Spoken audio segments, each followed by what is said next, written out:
Bobby's Aaron from the 1950s on WIXY1260 and First Class. This is Ray King, live and direct from the Ghoulardifest here in Cleveland, Ohio. We have got another Cleveland icon, Hoolihan the Weatherman, a.k.a. Bob Wells, who, of course, was a big part of Channel 8's programming in the 60s and 70s, right? Right up to 1979, yeah. Well, you took over for Ghoulardi in December of 66? You got it. Very good. You got a good memory there. Yeah, well, we old folks do, you know that. Well, I was just thinking that here you are with WIXY1260. In 2013. An institution. Right, and right. I should have been institutionalized years ago. That's as old as I am, I can tell you.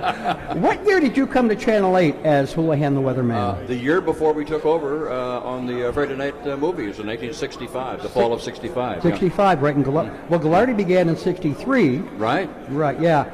And during his reign in Cleveland, you were the weatherman. Is that right? Don't say rain. That's what it's doing outside right now. That's what it usually does, right. Wrong rain, of course. But right. I'm sorry, there was a question there someplace. There was a question there. You were the weatherman during Ghoulardi's years at WJW, is that correct? Right, and then who replaced you when you went to do your show with Big Chuck? Well, what happened was, it was kind of a, well, I don't know how long you've got here, but... as long as you want it. It's a medium to long story. Okay. When there was a crazy mix-up that happened between Westinghouse and NBC. I remember that, yeah, right. And they changed all the personalities, including Mike Douglas, if you might recall. Right, I remember that too. And all those folks, lock, stock, and barrel to Philadelphia. Philadelphia personalities, including Wally Canaan, the weatherman, came to Cleveland. And, of course, now Dick Goddard is in Philadelphia. Right, I remember that too, right. And he was, of course, tremendously popular here. So how do you translate that into a new market? Well, it didn't work out. I mean, sometimes it works, sometimes it doesn't. But in this case, he was very unhappy, came back here, and I had heard that he was in the area looking for, coming back. Right. And my thought was, well, we went from a distant second to number one in the ratings, modestly, partially, because of the weather and, the way I was doing it. Right, that's another story. Yeah. There you go. Yeah. And we had Wally Canaan, right, the weatherman, personal friend of the manager over at Channel 3 on NBC. Right. And you had Don Webster, also a very popular personality. Right, sure. But I think he was like third in the market. So my thought was, Dick will come back and replace the lowest rated person, and then they would get, number one, hopefully, on their side. That's why they would bring him in.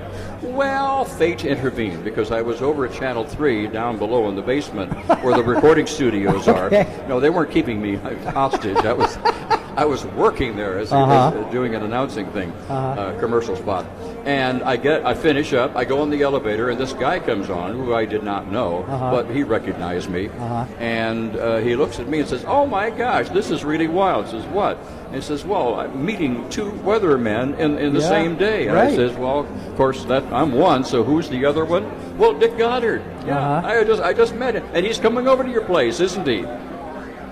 That's how I found out I was being replaced. Wow, that's quite a story. You're right, that's quite a story. Wow. It brings a thrill to my heart. So anyway, bottom line, I got moved up to noontime and weekends. Right. And, of course, the Hoolihan and Big Chuck show on Friday nights. So. Now, I heard that when Ghoulardi went off in December of 66, Channel 8 held a contest to find the replacements? Is that how it went? I can't call it a contest per se. It was a series of auditions. Okay, auditions. And a lot of people came in, in Ghoulardi costume. Right. Assuming, they just want to replace Ghoulardi with that same kind of character. Forget it. There's a one and only Ghoulardi. Of course. Which we all know, right. Yeah, I mean, he was truly an institution. Oh, yeah. I mean, anybody who can garner 75% of the audience on a Friday night, you're not going to let go unless he I met wants him to a number go. of times. I was actually in his studio watching him do a show from inside the studio. Oh, yeah. In 1964. I was his first studio audience. Really? Yes. You were it? I mean, an audience of one? Me. What are you saying? There was me and Ghoulardi and a cameraman and a floor director. That was it. And a dark studio except for that light on his face. Yeah, right. That was it, yeah. Oh, for heaven's sake. I was in there. Oh, I was 17 years old. Well, how do you wangle your way into that? I asked him. I called him up and I asked him, I said, "Can I come down to the studio and watch you do your show from inside the studio?" He said, "Sure." He was very nice about it. How about that? And it just worked. Imagine Ghoulardi being a nice person. Really, yeah. That was not always his personality. So I've on the heard. air. I mean, ask Dorothy Fuldheim, you know. Yeah, well, yeah, she loved him. And the mayor of Parma, you know. So I heard that story. So you came on board with Chuck in 1967? No, the fall of '66. Oh, was fall of '66. Yep. Okay, Mm-hmm. okay. And you were, from what I heard, you were like the pro, and Chuck was like a little bit camera shy. He didn't want to really be in front of the camera. Well, of course, he's gotten a fair amount of experience on Ernie's or the Ghoulardi show. Right. You know. Yeah. He was the batting coach. And I hear he had to be cajoled to do that. Well, sort of. Yeah, right. But he was, I mean, he doesn't feel confident on the air. Uh-huh. I mean, what you saw was a very competent pro, but I mean. Really? I mean, I thought he came across fine. Exactly. And Yeah. he didn't feel that way inside. Uh-huh. But, it took maybe 6 months to a year with our show Right. before he really felt confident to be on Right, camera. yeah, And yeah. of course, now he's just. Oh, yeah. He'll do anything now he's anywhere. retired. There Yeah, you go. But of course, they're on Saturday mornings for heaven's So I've sake. heard, yeah, I'm never up that early, but I've heard that Oh, they're come playing on. this It's skit. 11 o'clock. Give me a I break. know.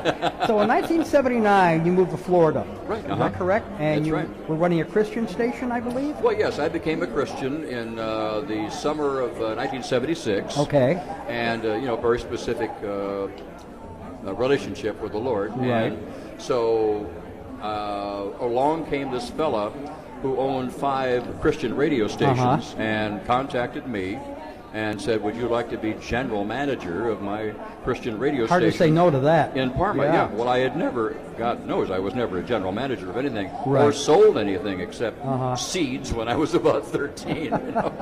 And I said, well, yes, I think that'd be great. So I did that for 2 years. And then a fella who had worked at Moody Radio here way back when was now at a Christian radio station in Auburndale, Florida, which is east of Tampa. And one of his engineers came up to Cleveland to visit his sister, and she said, hey, you'd never believe we became a Christian. I don't know what my reputation was, but what the heck? Hoolihan the weatherman. Yeah, no, I mean, come on. I was a nice guy, come on. So anyway, she says, now you got to go out to his radio station and apply for a job. And he says, sis, I'm working in Florida. I have a job. I'm not going to work in Parma, Ohio. Thank you very much. Yeah, right. Nothing wrong with Parma, but it's the weather. Right. No kidding. You know what I'm saying. No kidding. So anyway, but he came out anyway, and we had a nice chat. We had like maybe 8 people on staff. We didn't need any more people, so we had a nice chat, and we wished each other well, and he went, and then he goes back to Florida and tells this now to be general manager of the new Christian TV station that, hey, I just met Hoolihan, and he remembered me, being here in the area for that time. And I think he fell asleep one night and woke up with my name on his mind. And he turns the light on and scribbles, Hoolihan, on a pad of paper and goes back to sleep, And he wakes up in the next morning and is like, what the heck is that scrawl, And then he remembers, oh, yes, Bob Wells, Hoolihan. And so he got together with his people, and they said, I know Barbara Wells is a good personality. She was on WJW radio, or as we called it at the time, Dobja de Jopja. So this is the Polish version. Of course. Didn't sound Russian. Yeah, right. Okay. And so they were creating what they called a kind of a hallmark sort of a program, to represent the station. And it was like 90 minutes a night, 8 o'clock at night, prime time, on Channel 22, brand new station. Right. And it was news, music, and interviews. And we came down, they flew us down, on their nickel, which is always nice. Fly to Florida on their nickel. That's my motto. So, and by the way, the TV station, which was about to go on the air, was on a street, 142nd Avenue. Okay. Later, after I got there and made the decision to come on down, I looked it up on an old plat, as the names used to be before the Wells Road. No kidding. Now that convinced me. I've got to go to Florida. So anyway, we sold. Had a garage sale. First thing that went was a snowblower. Went just like that. Can't imagine why. Yeah. And we headed on down, and it kind of fell through for reasons we won't bother going into now, but lasted about 3 months. And I was set adrift, It's like, wow. Yeah. Of course, we already said goodbye here, so there's no sense coming back to Ohio. And, it's good to be, better to be broke in Florida than in Cleveland in the wintertime. I'll never dispute that. I lived in Las Vegas for 4 years. Oh, did? Okay. Didn't miss the winter any more than you do. Oh, Believe I me. got you. Yep. It does get cold out there. I know. Yeah, it goes down to about 40. Yeah. It snows in the mountains. Well, I mean, I don't want to talk about or think about Right. Sunday night here. Right. Oh, yeah. Going down to freezing and maybe some Right. snow. Right. I know. Oh, gee, I missed that. Yeah, sure you do. Yeah, right. Wow. So what are you doing these days in Florida? Well, you might assume at the age of 80, I'm now an octogenarian. Wow. I mean, wow. It was fun being a sextagenarian, but now I'm an octogenarian, and all that's in the past. Right. Anyway, so years ago, I got my own one-man financial shop doing financial services. And oddly enough, I'm looking at your recording here in the hall, and I've got a small version of what you've got here.